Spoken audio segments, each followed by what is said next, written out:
Вопросы межнациональных отношений актуальны для всей современной России, так что вряд ли случайно интервью президента Егора Борисова на темы национализма и патриотизма вызвало интерес в далекой от Якутии Москве. Свое отношение к мыслям главы Якутии выразили президент Фонда «Политика», депутат Государственной Думы Вячеслав Никонов и руководитель Центра исследований межнациональных отношений Института социологии Российской академии наук Леокадия Дробежева. Вот что думает о статье Егора Борисова и журналист Первого канала, член Совета по межнациональным отношениям при президенте России Максим Шевченко.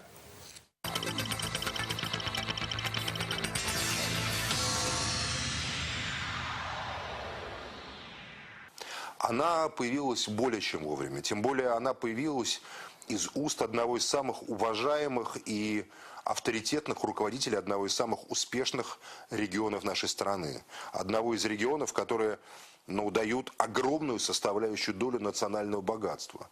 Поэтому тем более из уст президента Саха-Якутия эти тезисы слышны, может быть, даже погромче, чем из уст многих других. Егор Афанасьевич ставит такие вопросы и формулирует их так, он заставляет думать. Он заставляет размышлять. Я думаю, что надо просто делать так, чтобы подобные тексты и подобные мысли таких людей доходили до федерального уровня, доводились на федеральном уровне, но попадали в большие, крупные федеральные СМИ. Мне кажется, это существенно, это важно, это имеет значение в той общенациональной дискуссии о стратегии национальной жизни, единой политической нации, в которую входят и русский, и якут, и венг на равных условиях. Вот в статье Борисова, конечно,